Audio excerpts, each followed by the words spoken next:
नमस्कार। आज हम जिस विषय पर चर्चा करने जा रहा हूँ, वह है प्राचीन भारतीय इतिहास के स्रोत। तो बिना समय गँवाए टॉपिक पे आते हैं। यदि हम प्राचीन भारतीय इतिहास के स्रोत को जानने का प्रयास करेंगे, तो ये आवश्यक हो जाता है इसे विभाजित कर जानना। इसलिए इसे 2 भागों में विभाजित करना आवश्यक हो जाता है, साहित्यिक स्रोत के रूप में और पुरातात्विक स्रोत के रूप में। साहित्यिक स्रोत के रूप में ग्रंथ, साहित्य आदि के द्वारा जो प्रमाण मिलते हैं, वो साहित्यिक स्रोत हो जाते हैं।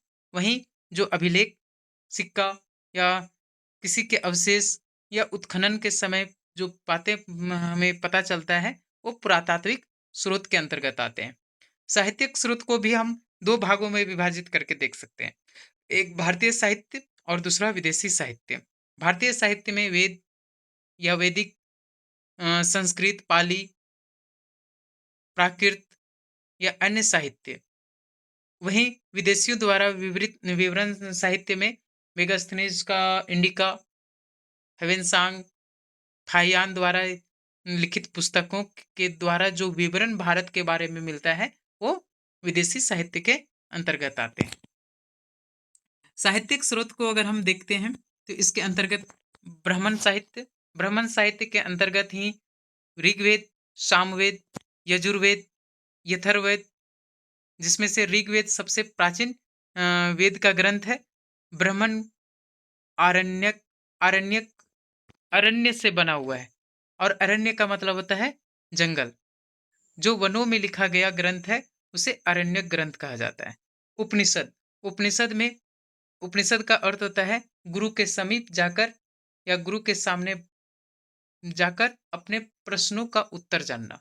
तो उपनिषद में प्रश्नों का उत्तर जानने का प्रयास करते हैं। महाभारत, जिसे जय संहिता के नाम से भी जाना जाता है। रामायण, पुराण, जो पुराण मुख्य रूप से 18 हैं।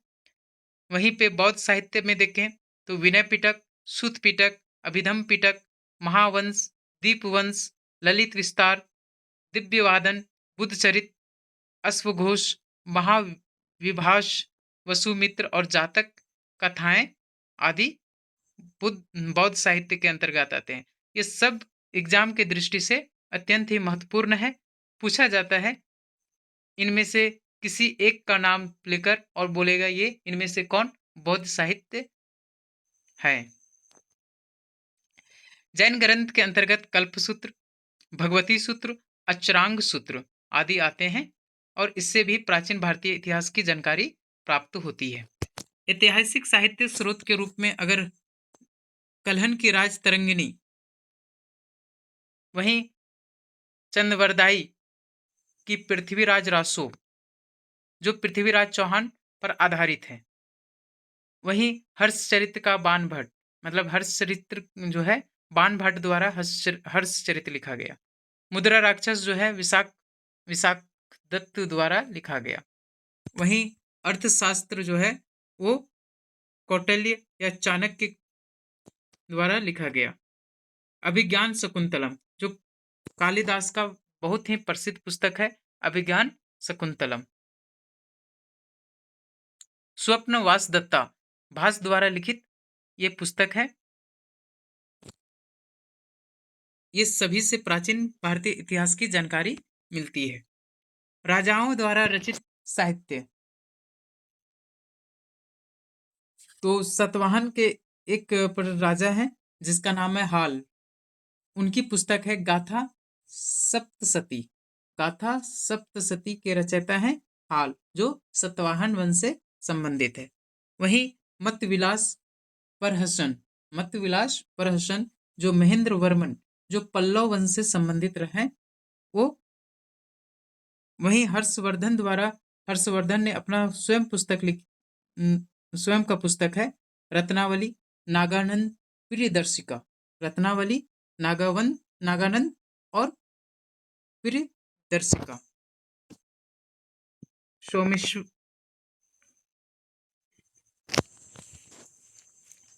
वहीं सोमेश्वर जो चालुक्य वंश से संबंधित है, उन्होंने अपनी पुस्तक मानसो उल्लास लिखकर प्राचीन भारतीय इतिहास का उल्लेख किया है। आगे हम देखें साहित्य स्रोत के ग्रंथ, उसमें जो कल्हन की राज तरंगिणी जो संस्कृत भाषा में लिखा गया है, इसमें पहली बार ऐतिहासिकता की झलक इसी ग्रंथ में मिलती है। महावंश व दीपवंश जो बौद्ध ग्रंथ से संबंधित है, दक्षिणी बौद्ध मत के ग्रंथ है। वहीं ललित विस्तार जो बौद्ध ग्रंथ की रचना नेपाल में हुई थी। पाणिनि ने पहले संस्कृत व्याकरण अष्टाध्यायी की रचना की। इसमें मौर्य काल के सामाजिक जीवन का वृत्तांत भी मिलता है पाणिनि के संस्कृत व्याकरण अष्टाध्यायी में। और फिर बाद में पतंजलि ने महाभाष्य की रचना की। पतंजलि की महाभाष्य जो पाणिनि की अष्टाध्यायी पर आधारित था। ऐतिहासिक महत्व के प्रथम ग्रंथ की रचना हर्ष के दरबारी कवि बाण भट्ट ने हर्ष चरित्र के रूप में किया है। वहीं अर्थशास्त्र जो कौटिल्य, जिनका चाणक्य भी नाम था और विष्णुगुप्त भी नाम था, उन्होंने मौर्यकालीन राजव्यवस्था का भी चित्रण किया है। क्योंकि सत्ता परिवर्तन करने का जो चाल या कूटनीति जो खेला था वो कौटिल्य ही थे। इसके बिना जो है मौर्य वंश की कल्पना भी असंभव था। वाकपति जो कन्नौज के राजा यशोवर्मन पर आधारित गोंडवाह नामक पुस्तक लिखी है। वाकपति जो कन्नौज के राजा यशोवर्मन पर आधारित गोंडवाह नामक पुस्तक लिखी है। विभिन्न राजाओं के जीवन पर आधारित कुछ अन्य रचनाएं भी हैं, जिसमें से हेमचंद्र का कुमार पाल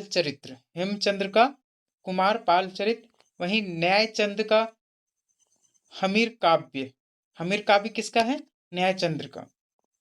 वहीं नवशाह सांक चरित्र पद्मगुप्त का है और भोज प्रबंध विल्लाल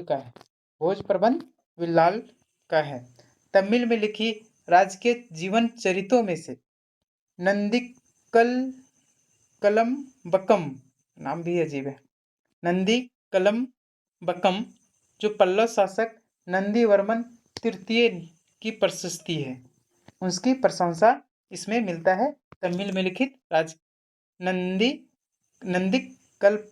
नंदीकलम्बकम।